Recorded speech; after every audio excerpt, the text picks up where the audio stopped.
Boa noite, queridos irmãos e irmãs.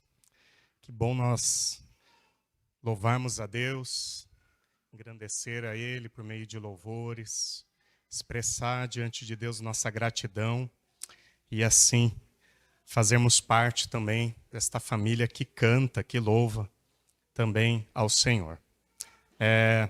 Nós temos refletido, eu faço parte nesses últimos cultos. Hoje é o terceiro encontro nosso e eu quero olhar um pouquinho também no nosso retrovisor do nosso último encontro, onde nós tratamos sobre o que fazemos. Mas antes disso, eu quero ler com vocês dois textos. O primeiro está em Mateus 28, Mateus capítulo 28, versículo 16.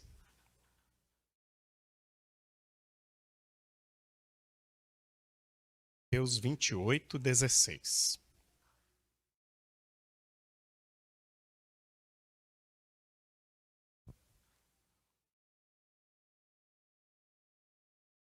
Então, os 11 discípulos partiram para a Galiléia e foram ao monte que Jesus havia indicado. Quando viram, o adoraram. Alguns deles, porém, duvidaram. Jesus se aproximou deles e disse: Toda autoridade no céu e na terra me foi dada. Portanto, vão e façam discípulos de todas as nações, batizando-os em nome do Pai, do Filho e do Espírito Santo. Ensinem esses novos discípulos a obedecerem a todas as ordens que eu lhes dei. E lembrem-se disto: estou sempre com vocês até o fim dos tempos. O outro texto está lá na segunda carta a Timóteo, capítulo 3. 2 Timóteo, capítulo 3, o versículo 14 e os seguintes.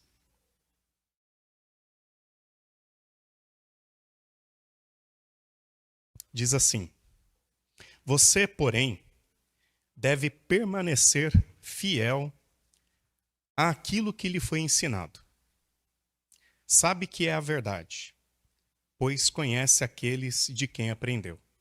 Desde a infância lhe foram ensinadas as sagradas Escrituras, que lhe deram sabedoria para receber a salvação que vem pela fé em Cristo Jesus. Toda a Escritura é inspirada por Deus e útil para nos ensinar o que é verdadeiro e para nos fazer perceber o que não está em ordem em nossa vida. Ela nos corrige quando erramos e nos ensina a fazer o que é certo. Deus a usa para preparar e capacitar seu povo para toda boa obra. Então, no encontro passado, nós vemos especialmente a respeito do que fazemos, esta motivação nossa que precisa estar alinhada com aquilo que é propósito bíblico para a nossa vida. O que fazemos não parte de uma ideia humana, tampouco institucional. No primeiro momento, parte daquilo que a palavra de Deus nos confere. E o que fazemos como comunidade nasce especialmente de quem nós somos em Cristo. Nós somos chamados a caminhar com Ele, como discípulos, a testemunhar da sua graça e também a servir com amor. E isso é um impulso que nós temos como comunidade. O Antônio talvez vai me ajudando aí, né, Antônio? Quem somos em Cristo define o nosso chamado e a nossa vocação também. E se nós estamos alinhados com isso, isso nos ajuda muito. Nós destacamos uma frase bem interessante do Tim Keller, que a igreja não existe para si mesma. Porque se nós existirmos com um fim em si mesmos, ou na própria comunidade, nós perdemos a nossa essência do nosso chamado. Deus tem nos chamado para um propósito, que diz respeito a alcançar pessoas que estão longe de Cristo, perdidas, e que precisam ouvir o convite da salvação. Isso nós também destacamos. Destacamos também a nossa identidade da missão, a partir de 1 Pedro 2,9. Quem somos em Cristo. Isso diz respeito a um sacerdócio real, onde nós temos acesso a Deus, um serviço também de anunciar a boa notícia do Evangelho de Jesus Cristo a este mundo. Nós também somos considerados nação santa, e isso diz respeito a um estilo de vida distinto do mundo. Nós somos convidados a viver como aqueles que pertencem já a uma pátria celestial. E isso nos torna distintos das pessoas deste mundo, e por isso tem um impacto muito grande a nossa forma de viver com a forma que as pessoas vivem no seu dia a dia neste mundo, desorientadas da palavra de Deus e longe de Cristo. Uma vez que Cristo nos alcança pela sua graça, nós vamos ter um estilo de vida que vai ser diferente daquela que nós vivíamos anteriormente, antes de tê-lo em nossas vidas. Isso traz um impacto social, uma grande diferença. Nós somos chamados a sermos povo exclusivo, porque pertencemos a Deus a partir disso. E assim, Deus nos escolhe em Cristo, por meio de Cristo e para Cristo, para anunciar as grandezas de Deus neste mundo. Isso é a identidade da nossa missão. A partir disso, nós vimos que fomos chamados à liberdade. Lembrando aquela parábola do filho perdido, onde nós não devemos obedecer a Deus por uma razão ansiosa ou mesmo por egoísmo. Porque a ansiedade nos leva à obediência ansiosa, nós vimos que é aquela que se define a partir de um medo. O medo de falhar, o medo de fracassar, o medo de não cumprir aquilo que gostaria, apenas para agradar a Deus com uma motivação de barganha. Aquele filho mais velho que disse para o pai: olha, eu tenho servido a ti todo esse tempo e nunca me deste um cabrito. Trabalhei para o Senhor como um escravo. E nós vemos nisso que se trata de uma obediência ansiosa, que tira de nós aquela identidade de filho e nos leva a servir a Deus muito mais pelo medo. E isso passa a ser um trabalho, um serviço com uma motivação inapropriada. Servir a Deus por egoísmo é aquele serviço que nós esperamos algo em troca. Nós servimos a Deus, mas com a pretensão de receber algo em troca. Isso nos leva a um cativeiro religioso, a uma prisão, não a uma liberdade da qual Cristo nos chamou. Então, como devemos servir a Deus? Por obediência em amor, por vínculos de relacionamento onde Deus é o nosso Pai e nós, seus filhos. Como podemos agradar a Deus a partir daquilo que Ele fez por nós? Como podemos agradar a Deus? Nós vimos que a fé ela é necessária, a fé em Cristo, porque sem fé é impossível agradar a Deus. E esta fé em Cristo é o que nos torna pessoas agradáveis a Deus, porque nós, em nós mesmos, não conseguimos agradar ao Senhor. Precisamos de Jesus Cristo, que foi o único que agradou a Deus. Então, para tudo que vamos fazer em relação a Deus, precisamos necessariamente do Filho, do Cristo. Nós vimos que a missão que nos une apresenta para nós um caminho de discipulado e que, portanto, nós não queremos oferecer aqui programações e eventos apenas. Nós queremos apresentar um processo de discipulado bem claro, que diz respeito a vocês virem, a todos nós participarmos deste movimento de vir, de conhecer a Cristo, de participar deste momento de comunhão, seja aqui no culto, ou no estudo bíblico, ou nas programações, mas é uma experiência que deve nos cativar a voltar também, com o propósito de permanecer, ficar e aprender com Jesus. E aprendendo com Ele, nós somos enviados a este mundo a comportarmos como Cristo deseja que nós comportamos. E aí vem o nosso engajamento na missão de servir e testemunhar de Cristo neste mundo. Então este movimento precisa acontecer necessariamente para que nós tenhamos uma missão comprometida. Vir, participar, conhecer a Cristo, aprender com Ele, com a sua palavra, mas também o ir ao mundo e testemunhar de Cristo. E este é um movimento que nós queremos também ver com clareza. Por isso nós deixamos claro que o que fazemos na prática, como comunidade, não é apenas cultos, eventos, estudo bíblico, discipulado, aconselhamento, os nossos grupos de comunhão, os trabalhos diaconais, a missão, o discipulado, tudo isso diz respeito a um movimento claro de discipulado, de aprender com Cristo, por meio de Cristo e para Cristo. Agora, tudo que nós fazemos aqui na comunidade, nós fazemos buscando 4 pilares essenciais que não pode faltar. Em tudo que fazemos, nós precisamos ter clareza de que essas 4 coisas não podem faltar: a oração, a palavra, a comunhão e o serviço. Nós temos que estar engajados nesses pilares. Isso é o que define também a nossa identidade como comunidade. Nós falamos, acho que isso não vai estar no slide ali, Antônio, mas nós comentamos inclusive da contribuição, que toda oferta, tudo que é oferecido aqui em oferta, o dinheiro mesmo, os valores que é destinados aqui no culto, ou aquilo que você contribui por meio de Pix, todo esse valor, você não está dando dinheiro na igreja. Nós deixamos bem claro que o que nós fazemos é um movimento de generosidade, onde nós gostaríamos que você entendesse que você investe em transformação de vidas. E isso torna o nosso contribuir, o nosso ofertar muito mais claro na perspectiva da missão. Então não é dar dinheiro na igreja, é investir em transformação de vidas. Claro que isso envolve questões bem burocráticas, bem técnicas, por isso nós temos uma tesouraria, nós temos prestação de contas, mas tudo isso, gente, diz respeito a pessoas.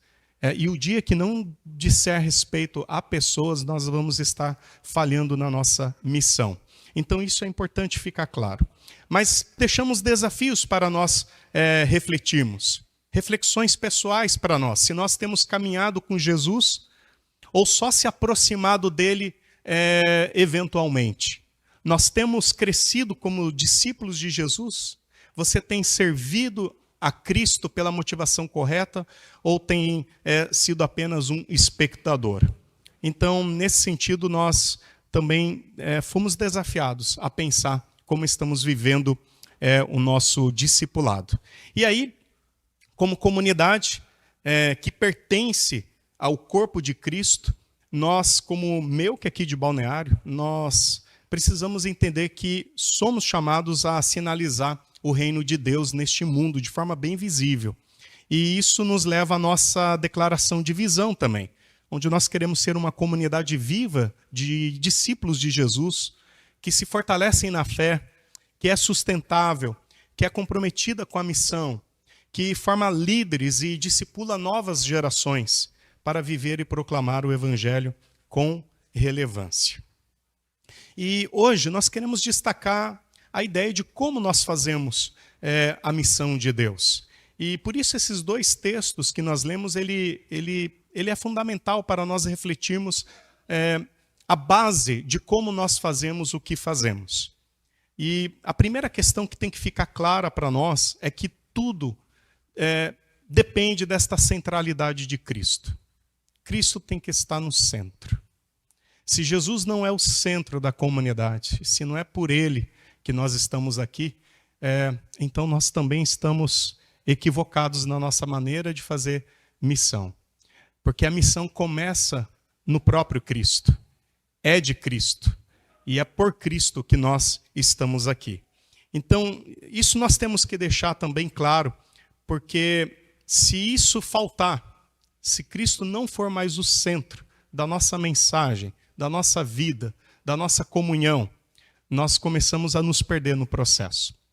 Esses dias nós conversamos num grupo de estudo bíblico da importância de nós nos reunirmos para a comunhão em Cristo. Que a comunhão ela é muito boa, né? Especialmente quando tem aquele momento do lanche, do café, é bem agradável. Mas se reunir para comer, a gente pode fazer em qualquer outro lugar. Isso a gente considerou também. Se reunir para entretenimento, isso qualquer clube também oferece. Então, não que seja errado comer e não que seja errado a gente também ter um entretenimento entre nós.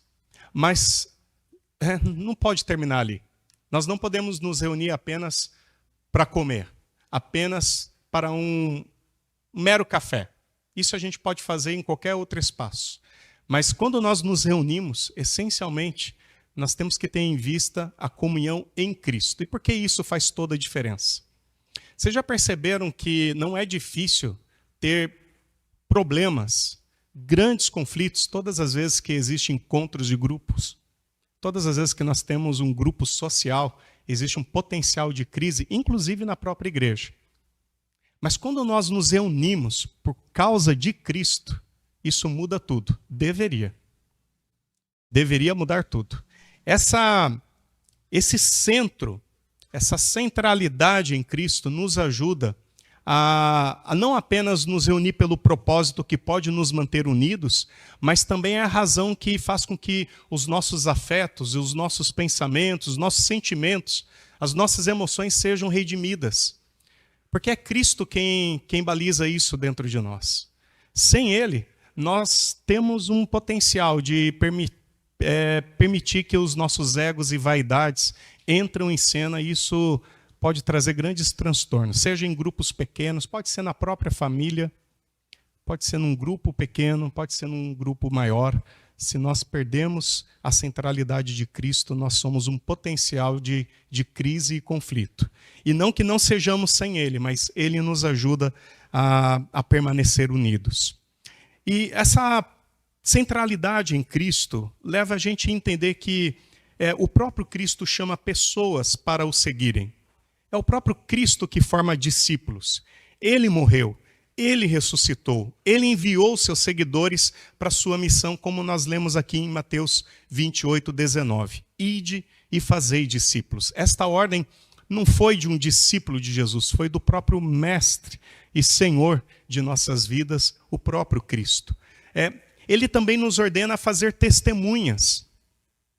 Fazer testemunhas é fazer com que pessoas entendam este processo de conversão, entender quem é Cristo, entender que Ele é o Senhor de suas vidas e levar esta boa notícia de salvação a outras pessoas. E o centro da fé cristã passa a ser o próprio Cristo e não um lugar, não uma liturgia, não uma moral, não um conjunto de regras, mas a própria pessoa de Jesus Cristo. Quando nós temos isto claro, gente, isso já nos ajuda bastante, porque senão nós podemos nos perder e ainda com um discurso piedoso. Cristo precisa estar ali no centro. Nós somos uma instituição que tem um histórico na Reforma Protestante, no próprio pietismo. Isso nos ajudou a reencontrar o próprio centro na pessoa de Cristo. Quando a gente olha para a nossa história institucional, nós somos convidados a perceber o quanto foi necessário esses movimentos para que Cristo fosse colocado no centro e isso fosse percebido pelas pessoas. E a única razão de uma reforma foi essa: somente Cristo como único Salvador, o único mediador entre Deus e os homens. E o próprio impulso do movimento pietista foi uma tentativa de justamente trazer as pessoas para este olhar centrado no Senhor. Por isso a nossa fé não começa de forma religiosa, mas com relacionamento pessoal com Deus, na pessoa de Jesus. E é esse encontro que nos conduz ao arrependimento, à conversão e à nova vida. Um outro pilar também que nos move na forma como nós fazemos missão é a centralidade na palavra de Deus. Antes de continuar, deixa eu só tirar aqui o casaco, que aqui está quente.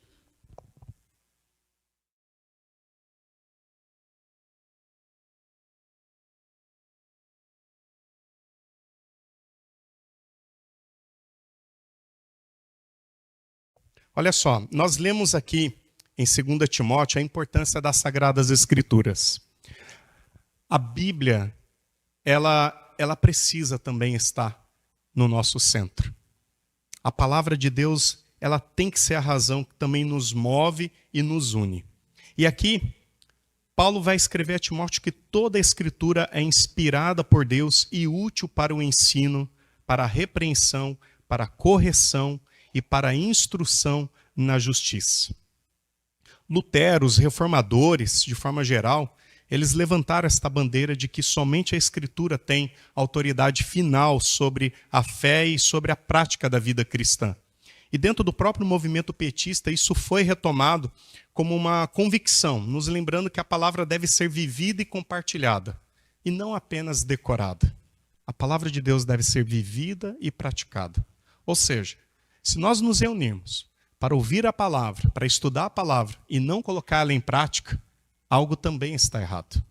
Então ela deve ser estudada, refletida e praticada. E este movimento é o que nós buscamos também quando nós nos reunimos. E nesse sentido é bem importante a gente deixar isso claro, especialmente numa época, gente, que o movimento religioso brasileiro tem tentado vender uma regra de vida e prática de fé que não é inspirada nas Escrituras. Isso a gente vê muito forte hoje, ganhando força. As pessoas se reunindo no mesmo lugar para ouvir uma palestra motivacional, bem coach, bem inspiradora, que você sai dali com um impulso para viver uma vida extraordinária, mas inspirada aonde? Na palavra, na pessoa de Cristo. Isso nós precisamos ter também claro para nós, porque o que nós queremos aqui, gente, não é um povo motivado a viver um extraordinário no dia a dia, apenas por um interesse de triunfalismo neste mundo. Porque Deus não nos chama para viver um triunfalismo. Ele nos chama a um convite que vai bem na contramão do triunfalismo, né? Ele nos chama a renúncia. Ele nos chama a autonegação. Ele nos chama a seguir a Cristo carregando a nossa cruz. Ele nos chama ao exercício e à prática do amor ao próximo. E isso traz muito mais perdas como consequência na nossa vida do que ganhos. Mas é uma perda para ganhar a verdadeira vida. E isso é um modelo que é inspirado na palavra de Deus. Então pode ser que às vezes nós vamos ouvir um discurso tido como religioso, mas que não tem sido inspirado nas Escrituras. E o que a gente coloca e apresenta dentro da missão evangélica é algo para que nós possamos ter como fonte de inspiração e correção e alimento, a tal ponto que qualquer pregador, seja qualquer pregador mesmo, que venha aqui e traga uma mensagem que não seja inspirada na palavra do Senhor, então nós precisamos ter coragem de questionar. Ter a absoluta coragem de questionar. E mesmo esse que vos fala, se nós aqui pregarmos qualquer mensagem que não esteja na palavra, nós temos que questionar. E isso é o que nos protege, é o que nos vacina contra espíritos de engano que também temos no nosso tempo. Nós somos convidados a viver com Deus. Por meio das Escrituras, nós vivemos um relacionamento de mudança e de transformação. E isso não acontece da noite para o dia. Por isso é necessário essa paciência, insistência e obediência, gente, de caminharmos com Deus, estudando a sua palavra, semana após semana. Porque a mudança não acontece da noite para o dia, mas acontece no dia a dia. E isso requer de nós esta paciência, né, de estarmos em processo de conversão diariamente. E nós vamos lidar com esta realidade, com esta ambiguidade de sermos ainda pecadores e buscarmos um modelo de vida inspirado em Jesus. Mas isso não significa que nós vamos, da noite para o dia, estar acertando sempre. Não.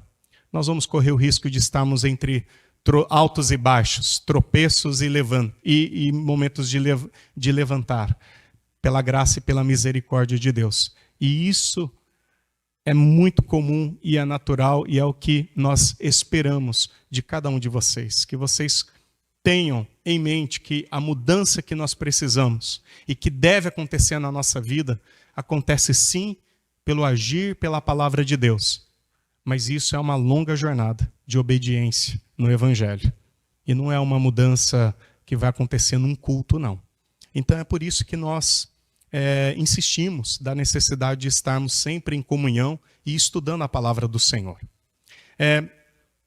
Um outro ponto que precisamos destacar é que esta fé, ela é pessoal e ela acontece por meio do arrependimento, de um andar com Deus, a partir de uma caminhada de fato, onde nós buscamos um arrependimento sincero na presença do Senhor. Isso não é ação humana, isso é obra do Espírito Santo. Arrepender e crer no Evangelho, gente, ser transformado pelo Evangelho, não acontece por força. Isso é um agir do Espírito de Deus. Por isso que nós temos que também nos colocar sempre de novo nas mãos daquele que pode realmente mudar a nossa vida. Paulo vai dizer que já não era mais ele quem vivia, mas era Cristo quem vivia nele, em Gálatas 2:20. E essa transformação, ela acontece de que maneira? Justamente nesta caminhada de vir, ver, ficar, aprender, ir, tentar, servir. E aí você vem, volta novamente, fica, aprende, vá, tenta. É assim, gente, não tem outro caminho. Uma das coisas que nós destacamos também, já no último culto, é a necessidade de nós olharmos a essência do nosso envio, de que ser igreja e viver a missão não é uma programação, mas é um modelo de vida. Evangelismo, havia uma época em que nós achávamos que a evangelização ela era um culto, né? 3 palestras de evangelização, onde nós fazíamos evangelismo desta forma, né? Convidávamos pessoas para participar de 3 dias de evangelização, e isso era a evangelização. Não quer dizer que isso está errado, mas o que a gente precisa é entender que nós somos chamados a sermos evangelistas todos os dias, em tudo que fazemos. Nós não podemos achar que evangelização só fazemos naquele modelo de 3 programas aqui e vamos convidar pessoas para ouvir a palavra de Deus e vamos fazer o apelo. Nós temos que ser uma comunidade evangelizadora em tudo que fazemos. Em todos os cultos, em todos os programas, a gente precisa oportunizar que Cristo seja conhecido e que as pessoas tenham a oportunidade de chegar ao arrependimento. E esse é o nosso propósito como missão, em tudo sermos evangelizadores. Um estilo de vida evangelístico e não apenas um programa evangelístico. Então nós precisamos organizar nossas atividades a partir de um processo bem claro de evangelização e discipulado. Isso é um desafio para cada um de nós também, para a própria liderança e os líderes da comunidade. E aí nós vamos entender que o processo vai ficar mais fácil, e mais claro também para as pessoas. O que nós fazemos? O que nós estamos propondo para as pessoas quando elas entram aqui nos nossos encontros, nas nossas programações? Então, olha só. Resumindo, quem chama você não é um missionário, não é um líder. Quem chama você, em primeiro lugar, é Deus. É Deus quem te chama. Você não vem para um culto, você não vem para uma programação, você não vai ao encontro de Deus por outra razão senão essa, porque Deus possibilitou este convite. Deus te chama. O Espírito te convida. Ele também te capacita. Mas o que eu posso fazer? Para que Deus me chamou? Como que eu posso testemunhar? Como que eu posso fazer a missão de Deus? Ele mostra para você. Ele vai te orientar e ele te coloca numa comunidade para que você compreenda como que isso pode acontecer. Ele te especializa se for o caso e ele mesmo te envia. O próprio Deus é o dono da missão. E quem ele chama? Quem Deus chama para esta missão que pertence a ele? Ele chama você. Ele chama a mim, ele chama cada um dos seus filhos e filhas, ele chama o seu povo, ele chama a igreja, ele chama todas as gerações. Se você já é acima de 60 anos, Deus continua te chamando. Eu já fiz bastante no reino de Deus. Ainda há muito o que fazer e ele continua te chamando. Ele chama as gerações que estão chegando também. Cada um dos jovens, adolescentes, ele chama também. Então ele chama. E ele chama porque ele ama. Ele ama pessoas, ele sustenta a sua obra a partir da criação, mas a partir também do seu chamado para a missão. E ele nos inclui neste plano que ele executa por meio de pessoas. O mundo, gente, está quebrado. O pecado, ele entrou no mundo e tem trazido as suas consequências, trouxe na nossa vida e tem afetado outras pessoas. E este mundo necessita de transformações profundas e da missão de Deus que é urgente. E aonde há pessoas perdidas, longe de Deus, ali nós precisamos olhar com olhos de misericórdia e compaixão. O que fazemos? Nós que estamos sendo chamados, o que fazemos? Nós somos embaixadores de Deus, somos testemunhas de Cristo.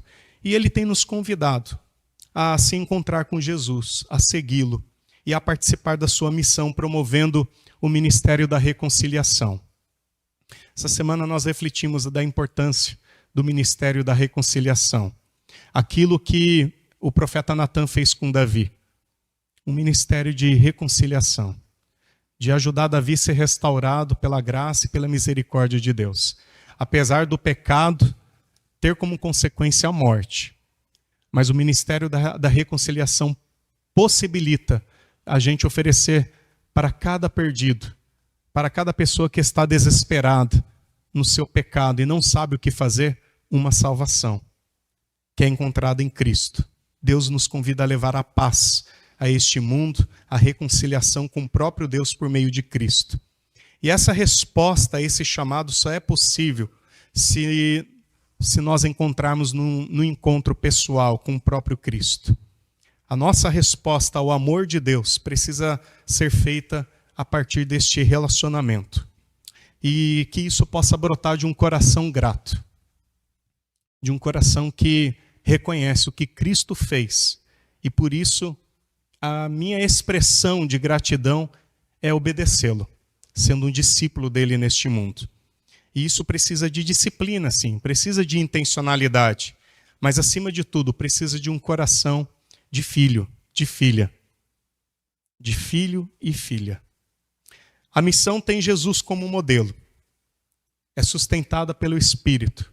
É inspirada pela palavra de Deus. E precisa ser encarnacional e relacional. E quando nós falamos encarnacional e relacional, é que a missão ela acontece por meio de relacionamentos. Eu não sei como que você chegou à fé. Mas certamente foi porque alguém se importou com você. É claro, foi o próprio Deus, mas ele usou alguém. Certamente alguém falou do amor de Jesus para a sua vida. E por isso, esta boa notícia chegou até você. Não tem outro jeito. Deus não vai escrever um letreiro grande no céu para anunciar o seu amor para as pessoas. Ele vai usar gente. E ele quer usar você. E por isso eu quero desafiar você a pensar nisso. Que você lá no seu trabalho, nos seus relacionamentos, você pode ser um missionário, uma missionária de Jesus. A testemunhar daquilo que Jesus tem feito na sua vida. Ah, mas o que eu posso fazer, Regis? Fale dos grandes feitos que Deus tem feito na sua vida. Que Deus tem feito já na sua vida até hoje. Compartilha isso. Fala do que Jesus tem feito na sua vida para alguém. Eu já disse para vocês que, já comentei que acho que em algum culto, né? Aquele testemunho tão lindo, lá na missão em Taió, né? De uma mulher que acolhe um casal, ela, por sinal, morrendo de câncer, uma senhora que estava padecendo de câncer. E eles dormiam no salão por conta do frio para participar das palestras bíblicas. E uma mulher, ela se compadece de uma outra mulher e ao ponto de dormir naquele frio ao lado dela para aquecer o corpo dela, padecendo em câncer, já cheirando mal, inclusive. Alguém se importando com uma pessoa, ao ponto de dar tempo, dar calor humano. E aí acho que foi o Fife que escreveu aonde esse tipo de coisa acontece, aonde pessoas se importam com pessoas, o Espírito Santo age. É ali que o Espírito de Deus age. Comece a olhar com amor, com misericórdia para o perdido. Aproxime-se de pessoas que estão longe de Deus e que estão sendo destruídas pelo pecado com intencionalidade de apresentar o evangelho de Jesus Cristo a esta pessoa e deixe Deus te usar. Quando você fizer isso, você vai se sentir a pessoa mais realizada, porque você vai estar cumprindo o propósito de Deus para a sua vida. Sabe o que traz realização para nós, gente? Não é dinheiro, não é sucesso. É cumprir aquilo que Deus nos chamou. Isso nos dá senso de pertencimento, de responsabilidade, mas também de estarmos cumprindo a nossa vocação, além de acumularmos tesouros na eternidade. Então faça isso e entenda que a missão ela é relacional. Ela precisa que você se importe com pessoas. A nossa vocação, a vocação da igreja, ela foi expressa lá em Jerusalém, em Samaria. Ela está sendo expressa aqui em Balneário e, se for preciso, até os confins da terra. Mas a missão, ela está sendo expressa neste mundo. E ela exige de nós uma única coisa. O sim.